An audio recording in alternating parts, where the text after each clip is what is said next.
Now, I would like to introduce today's speaker, Louis Unger. Member, would you please come up? I'm not speaking. Well, I am. To introduce, did I say to introduce our speakers? You can speak if you want to, but Anyway, to introduce our speakers, Chief Jared Leggett with Manatee Search and Rescue. Lou, take her away. Thanks, Mike. Thanks.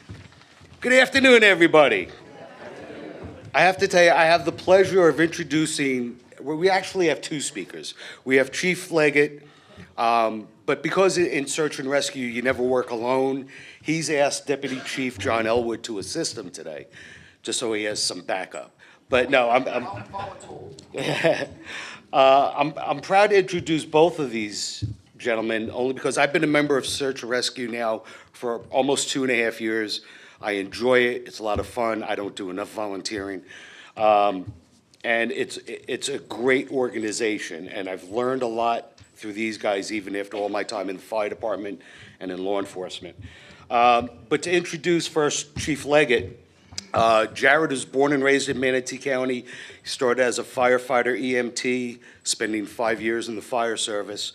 And then Jared transitioned into law enforcement and has now been 13 years with the Manatee County Sheriff's Office.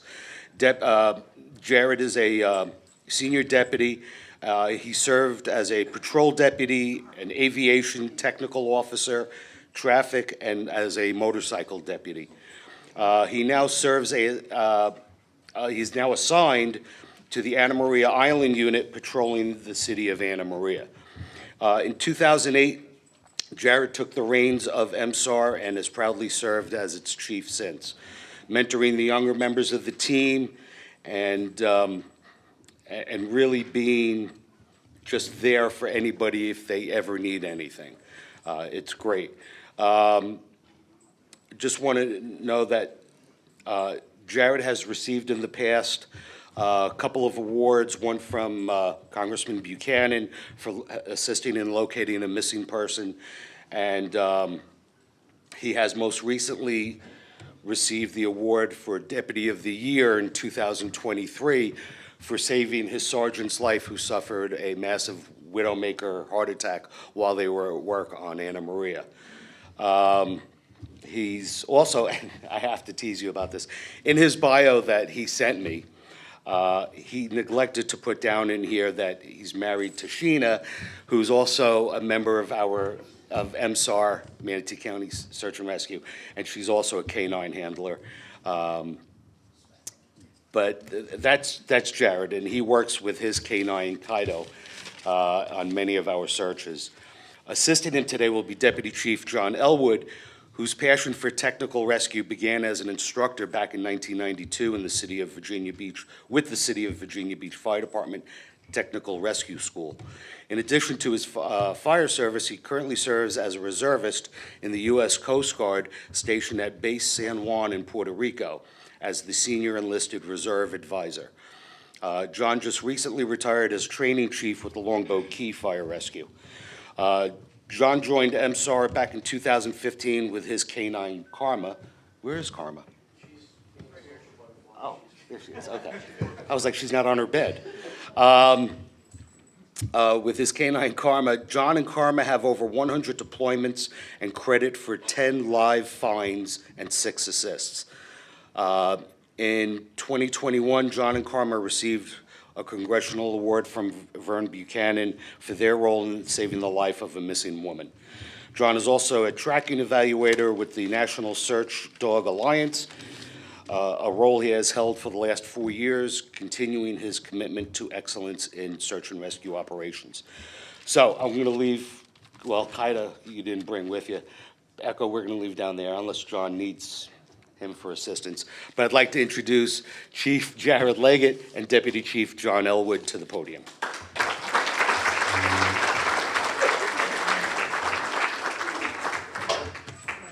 Appreciate it. Thank you. That did not go as well as we planned. All right. Good afternoon, everyone. Thanks to you for having us here. It's a privilege to be able to come up here and speak with you all. It's amazing to reflect on how far we've come, and I'm excited to share a little bit about who we are, where we've been, and where we're heading. Our story started 25 years ago with a simple idea to be there for people when they need it most.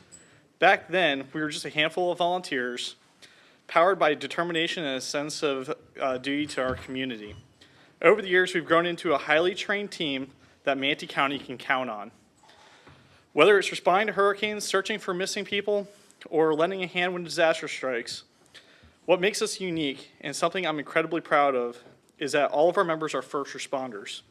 They're firefighters, they're EMTs, they're law enforcement officers who choose to give back to their community on their off time.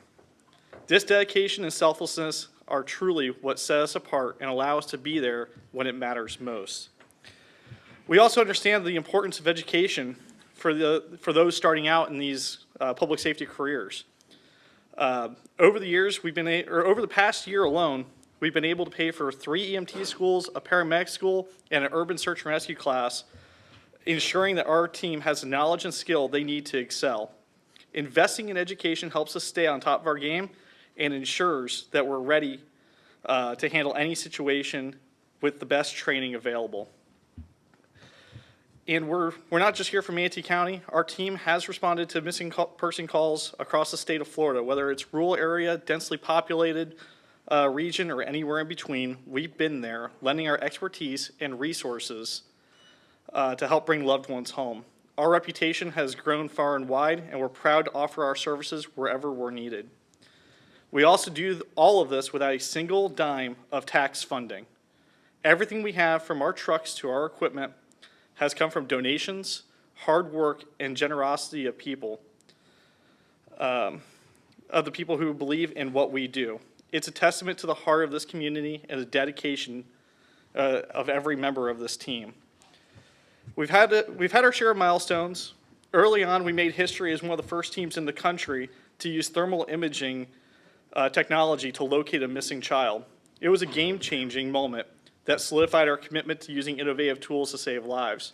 And when hurricanes like Ian and Milton hit, we were there clearing roads, providing access for other first responders, and helping neighbors recover. Of course, none of this would be possible without the incredible people behind the scenes and on the front lines. Every responder, volunteer, and supporter has played a part in building this organization into what it is today.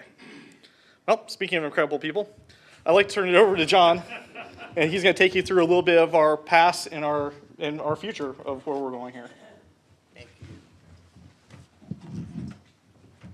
Hey, there we are. And down is up and up is down. Up, down is up, and up is down. So MSAR was founded in 1999, and it was originally founded by 4 key members. I thought my voice carries. At least so I've been told, right? So it was founded in 1999 by 4 key members that have since decided to go on to bigger and better things or just retire. But in our organization, as was previously stated by Lou, in 2008, Jared took the organization over, and then we started to restructure. But the one thing that makes us different than any of the other public safety agencies in Manatee County and the surrounding areas is that we have a particular skill set that you don't normally find in public safety, whether you talk about law enforcement, fire, or EMS, searching for actually missing people. So sometimes people confuse search and rescue with when we in the fire service say search and rescue looking for somebody in a building, or doing urban search and rescue where you're trying to get somebody out of a collapsed structure. It's a little bit of a different skill set when you're trying to find somebody that's missing, like say, that has Alzheimer's or dementia or autism.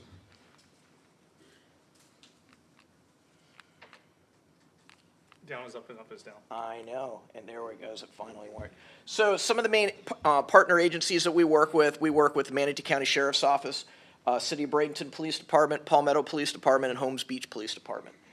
Some of the fire districts that we collaborate with is Parish, North River, Southern Manatee, City of Bradenton, Manatee EMS, and Emergency Management.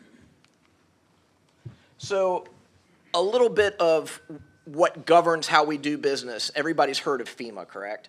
So FEMA has a set of standards for pretty much everything, and they have typing for each type of category.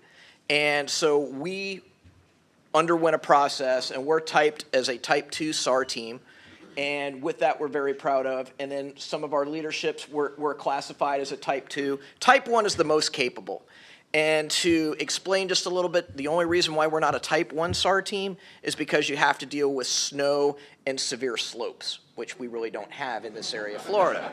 So while we might qualify to be a Type 1, but we don't actually meet that typing because we don't have that type of environment where we live in Manatee County, thank God. Although today we do have cold, so we have to deal with that. But when you look at some of our capabilities, we do have Type 2 tracking canines, which basically means that they can prosecute a track that's 12 hours old or less. Our dogs are very capable of doing more than that, like I have my partner up here at Karma. But when you think about the rainy season, the likelihood of us being able to prosecute a track that's 24 hours or older is not very likely when you figure about the torrential downpours that we have, that all that scent is washed away. So that's why we qualify for 12 hours or less.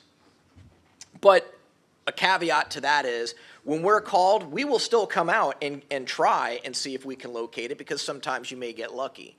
Or the dogs can do what's something that's called air scent. Instead of following the scent on the ground, they'll try to turn their nose into the wind and see if they can pick that up. And sometimes we have success that way. When you think about some of the other things that we have position-wise, all our members go through. How many people have taken the Incident Command 100 series classes? Okay, so you're familiar when you look at, oh, Brett, come on, don't show off. You got a lot more than that, all right? So for Brett's being modest for once, okay? So we'll give him a round of applause for that.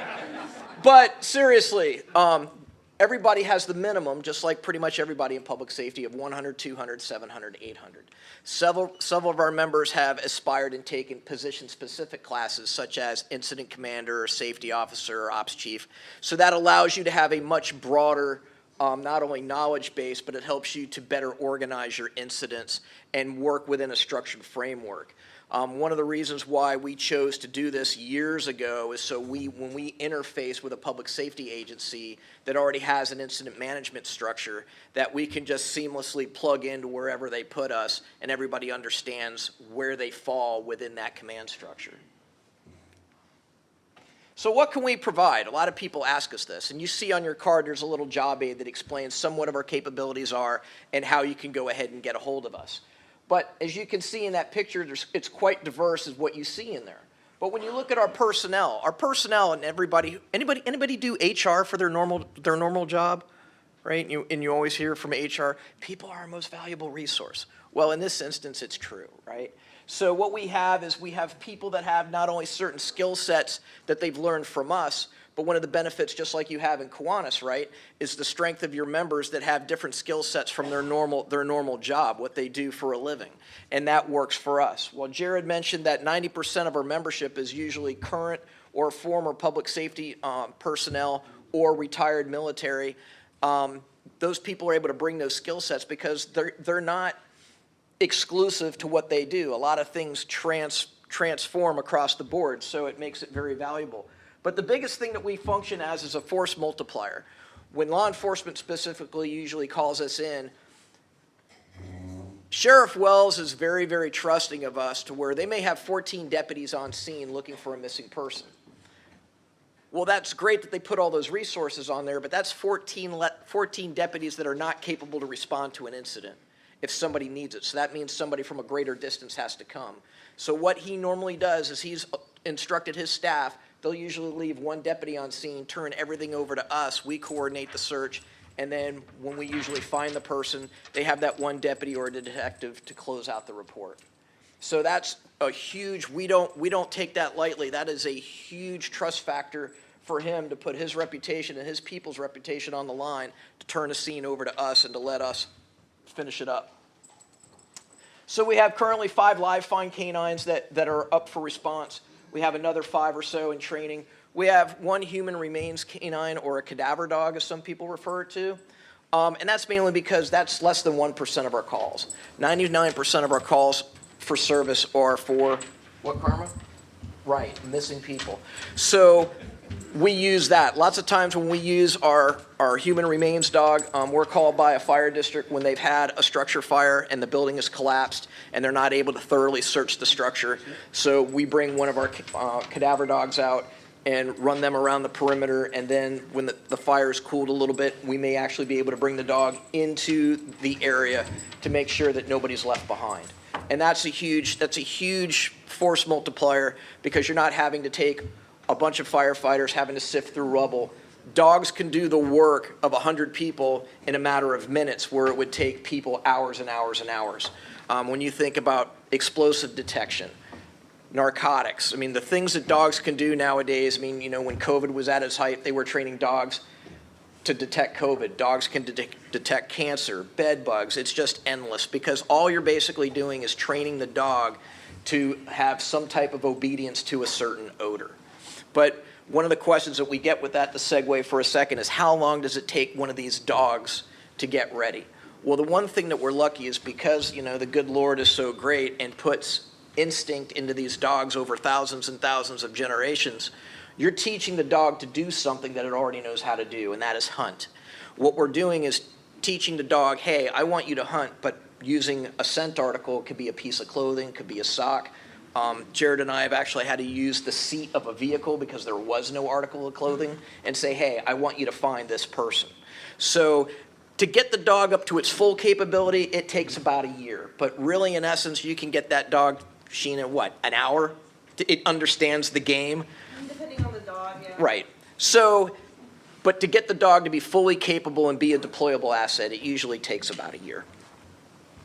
So we have, you'll see several of our Tahoes running around town, and most of the Tahoes that you see are mainly for the canine handlers. So that way we have, instead of having to take our civilian vehicle, take all our stuff out of it, like car seats and everything else, and then put the little dog hammock in there and put all your search and rescue gear in there, that takes a little bit of time. So the sheriff has been very kind to us over the years, and when they retire a canine vehicle, he gives it to us. So it allows us as a canine handler to have a dedicated vehicle that all our stuff can be set up in there, ready to go at a moment's notice. So when we get that call, all I got to do is I tell Karma, load, get in the truck. She jumps up in there, and then we're off in a matter of minutes, as opposed to probably taking about realistically 30 minutes to transition your vehicle. So, but they're equipped with an 800 megahertz radio that we can interface with anybody on the Manatee County system or the Sarasota system. We have, bless you, we have our own computer-aided dispatch, so we have our own mobile data terminals that we receive information through, and we're able to keep a chronological log of what we're doing on scene, and also for accountability, we know who is on scene and operating.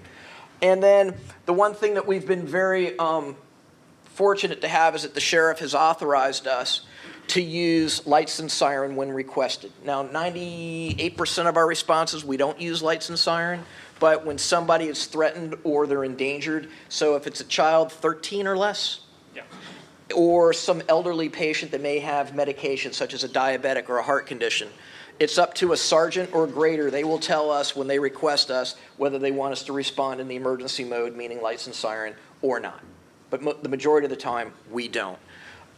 And then we also carry a full myriad of insurance through the Volunteer Firemen's Insurance Services, which a lot of the area fire departments use the same insurance. So we carry the same liability insurance that a lot of the fire districts here in Manatee County do.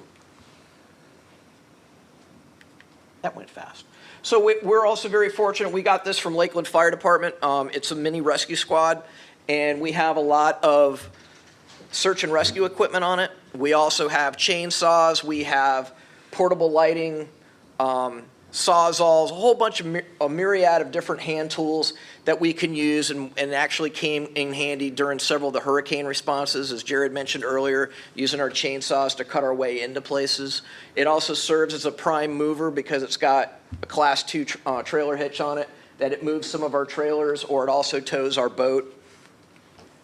We have a repurposed ambulance that we got from Chevy Chase in Maryland that we use. It's set up for basic life support. We don't transport with it, but in the event we find Mrs. Smith or Mr. Jones and they do need emergency medical services, we have an environment that's controlled that we can bring them in out of the elements, such as the majority of the time, right? It's hot. Today's an anomaly, right?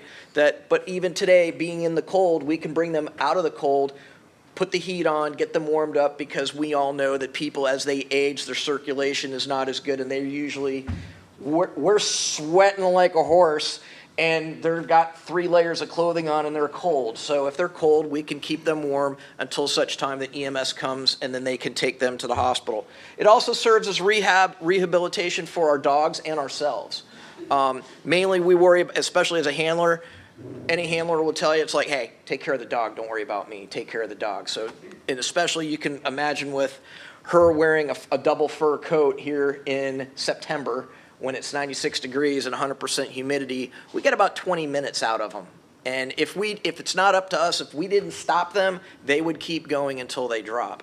So that's why I said lots of times it's like, hey, take care of the dog. So we can put the dogs in there, they can be air conditioned. And that's the other nice thing about our Tahoes is that it has a kennel built into it, that the AC vents blow down into the kennel. So lots of times, especially if the ambulance isn't there, then we can put our dogs inside a Tahoe and get them nice and cool. We also have a medical trailer that we have set up. If anybody go to like the North Pole at the Railroad Museum, you'll see that there. You'll also see it out east at the racetracks, that it kind of provides a little first aid room. So in the event that somebody has some type of condition or they have some type of injury, again, we can bring them in out of the environment, put them in a stable environment, keep them away from prying eyes. And it has some of the same medical supplies like our rescue does, to where we have bandages, first aid material. It's climate controlled, it has air conditioning and heating, and again, keeps them out of the elements. So we also have a drone program. Where's Max? Raise your hand. This is your shining moment, Max. Max is one of our licensed FAA drone pilots, in which Max and several of our other members provide their own drone, and we use that to where several of them have thermal imaging capabilities. So mainly most of our calls are at night, usually after 11 o'clock, when most of us just put our head down on a pillow. And using that thermal imaging, while we can't see in the dark, the thermal imaging can. So it picks up heat signature, it picks up infrared heat signature. So that's very, very beneficial. And then Max is, like I said, one of our main pilots, that when we have an incident, he comes, he brings his drone, and when the dogs establish a direction of travel, then he'll take the drone and they go out in front of us and hopefully can locate the person before we catch up to him with the dog. So we also started several years ago a floodwater rescue program. The National Fire Protection Association, they have 2 standards, and they just recently changed it. They merged them into one, but they were 2 separate ones. But we comply with that standard. We have 11 certified personnel. We have 2 inflatable response boats. And we're basically able to, again, be a force multiplier for public safety. So when we had Helene and Milton and the county was taxed beyond its capability, we were able to fill in that gap and take over certain areas. But we were designated by law enforcement, mainly like out on Anna Maria and Holmes Beach, that we were able to effect a couple of rescues out there and allowed the other people to stay more in town because there was more work than there were people. So with that, we have a 20-foot rigid hull inflatable boat. The hull is actually fiberglass, and then it has an inflatable sponson that goes around it. And instead of, how many people have a boat?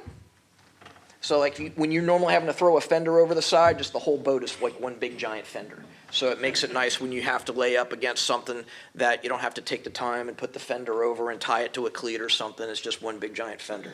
However, you can't go against on low tide. You can't go against pilings that have nice big oyster shells or barnacles on it, because it'll pop it like a nice balloon. But it's fairly capable. It has a shallow draft, about 14 to 16 inches, depending on how much fuel and how many people you have on board.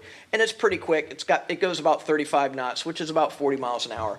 We do have a VHF radio, so a marine radio, and we also have an 800 megahertz radio, but it has a chart plotter. It's got side scan sonar, so if there's objects on the bottom, you can actually get a fairly good image of what that may be.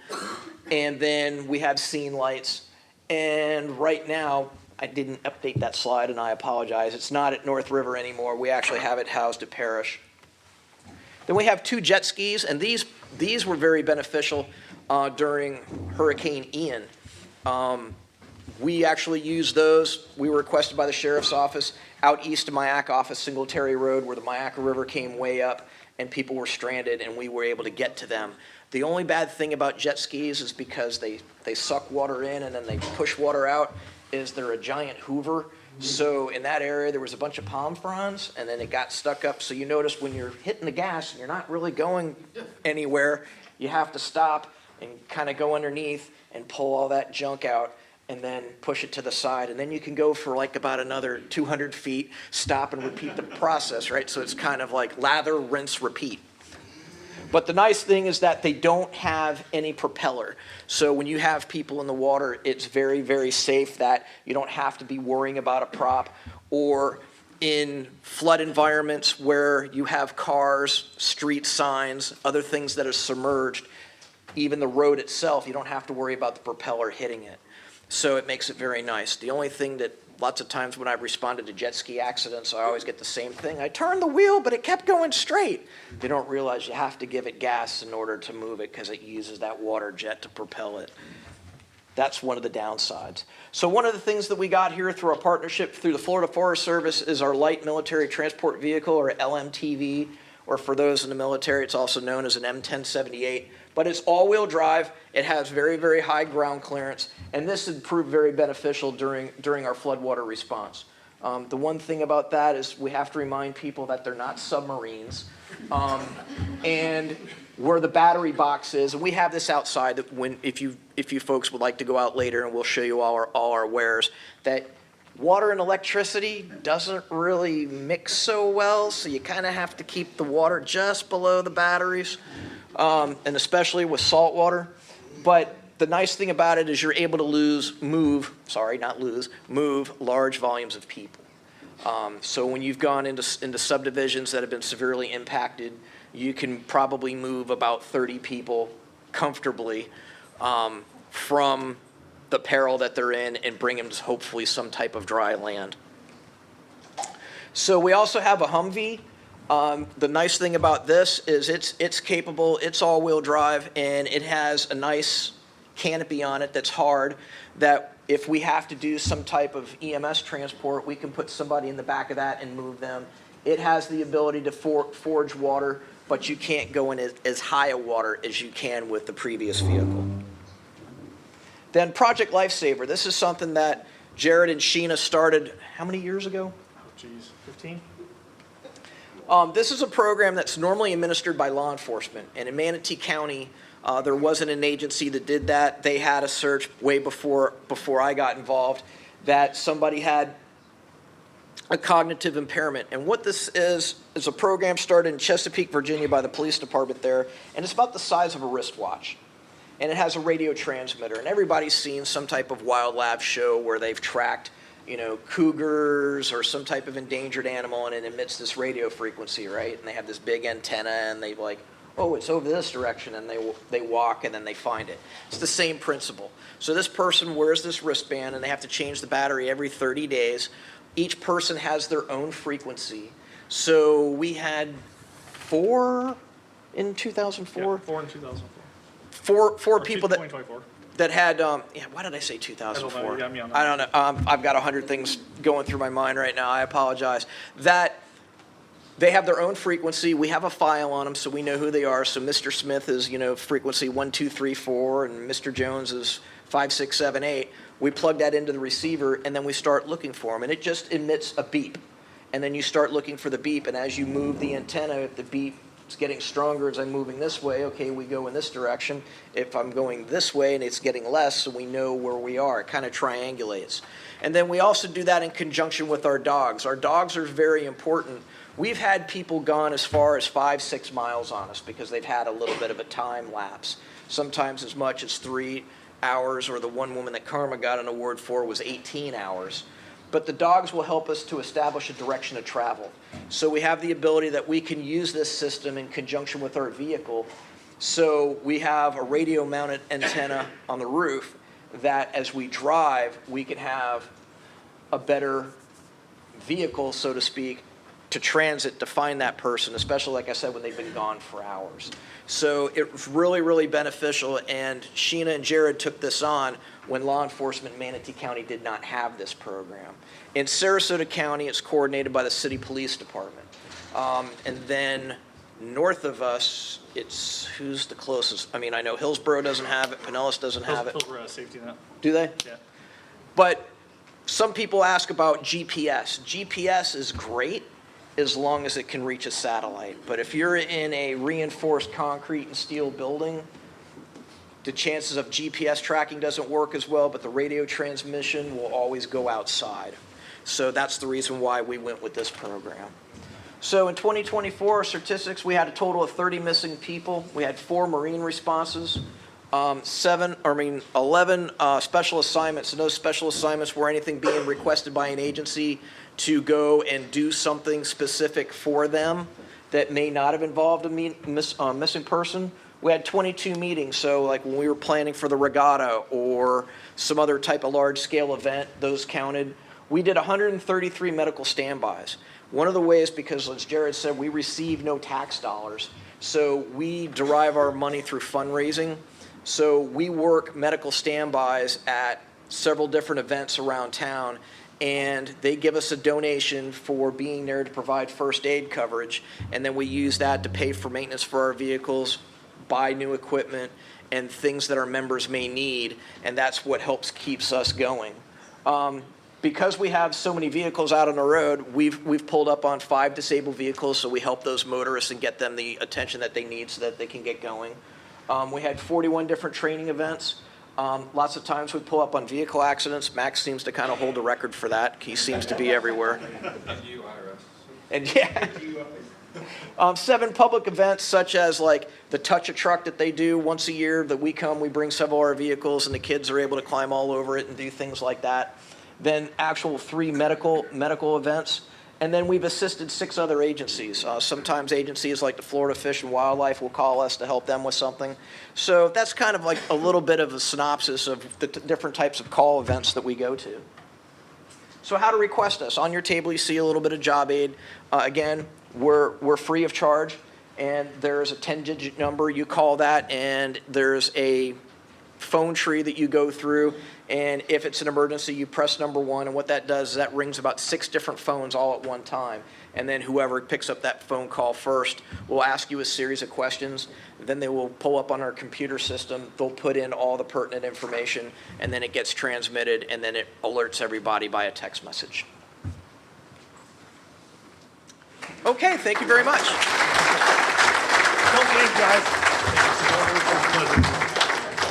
John, Jared, stay up here for a minute. A tradition with the Bradenton Kiwanis is we'd like to present you with golden rulers to measure your future success with Manatee Search and Rescue. Oh, thank you, sir. Thank you. All right. Well, We got to get some pics. You do. I do. Challenge point. Nice challenge going for, Very for Manatee nice. County Search and Rescue. Sir? Thank you guys. All right, thank you very much. Come on over here. Come on over here. We don't have a golden bone. All right, couple pictures. Ready? 1, 2, 3, and one more. There we go. Thank you. Good. Thank you very much. Nice Thank job. you. Thank you guys. Boy, a lot of toys if you want to work for that department. You know, a lot of big toys. You get to play with dogs. You know, but it's a great organization. We appreciate everything that you all do. Join us next week. We've got Danny Alfonso with the Manatee Fair. Okay, so he's going to be here. So wear your cowboy hat. I know somebody for sure that's going to be wearing it here, and your boots. I will be gone. Dr. Mullis will be taking over the reign up here, so you can borrow my cowboy hat. All right, so we'll cowboy up. There's a Wells Fargo money envelope that was left either at the check-in table or possibly downstairs. Ray Bellamy, that was his. If anybody has seen it or accidentally picked it up, please, see me, an officer of the company, or Jess Cruz back there at some point if you would. Anyway, that wraps it up for today. Happy New Year again to everyone. Let's go forth and do good things the rest of this week. Meeting adjourned.